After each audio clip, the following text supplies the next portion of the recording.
So I get the question a lot of how do I know if I can hit a big number if I've never done it before? I mean, and that's kind of the point of powerlifting is to try and push yourself to a limit that you don't even know that you can get to.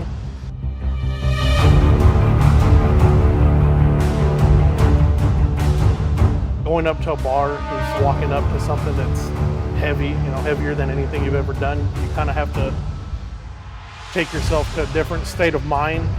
You got to think about whatever it is that takes you to some dark place, and you just get after it. You just get down there, forget about anything that's going on in your life, and just lift it.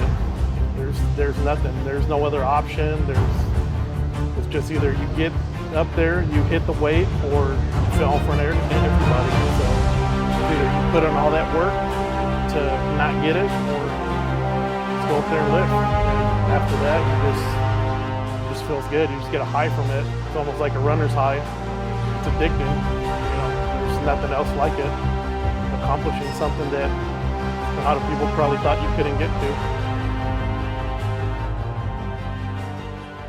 Well, growing up, I was always kind of involved in sports. My dad just made me play baseball, soccer, but I really didn't like any of those until I got into football.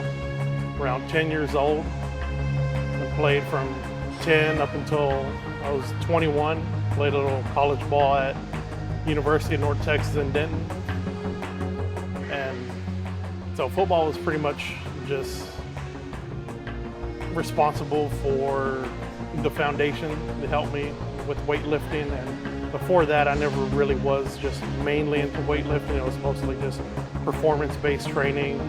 The strength wasn't really an emphasis through most of that. It just helped me with the form and just gain a little bit of knowledge before I started getting into powerlifting.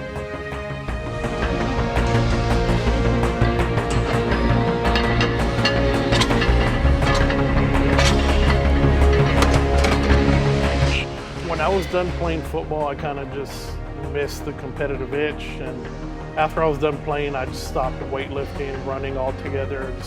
Was just working and started getting out of shape, and after a while I started weightlifting again, and it was just to get back into shape. I didn't care about strength, but I was just naturally being strong. Strength started going up, then someone turned me on to powerlifting, tried my first meet, and just kind of fell in love with it there. Just trying to get the competitive itch out, getting on the platform, competing against someone else, and knowing that I'm the only one responsible for the outcome. I didn't have to depend on somebody else doing their part. It was just all on me, and that's what I liked about it. So when I first started, it was kind of just, I guess, what most people call it, bro lifting, bro science. There wasn't really anything behind it. There wasn't any programming. I was just taking advantage of the beginner gains. And the first year to year and a half, I got really strong just doing that, just going heavy all the time. And if I felt like I wasn't recovering enough, I would just eat more. And in the long run, that really didn't help me. It probably affected me negatively.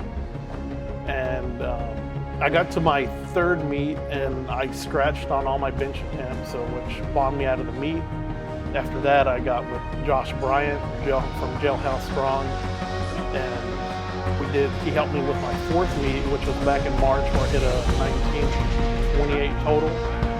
And that's really where it kind of started taking off. I started having a programming behind it, and he knows all the science. And even to this point, I still really don't even know the breakdown of why he does it a certain way. I just know it works, and I'm satisfied with the outcome, and I'll continue to work with him. Yeah. Usually when my friends ask me, they're like, hey man, so like I'm kind of stuck here.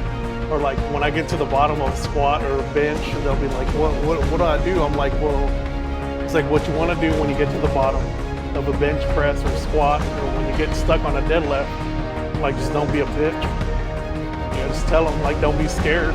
Like if you're scared all the time or something intimidates you, you're never going to get over it. It's kind of just like, I guess, overcoming a fear in a way. It's just if you let it dominate your mind, you'll never get over it. And most of it is just mental. I mean, it really is. It's more mental than it is physical, because you can be capable of lifting a weight, but if in your mind you've already kind of psyched yourself out, you know, you already took yourself out of the game. You lost already. There's really no point in doing it if you're going to be in a timid mindset the whole time.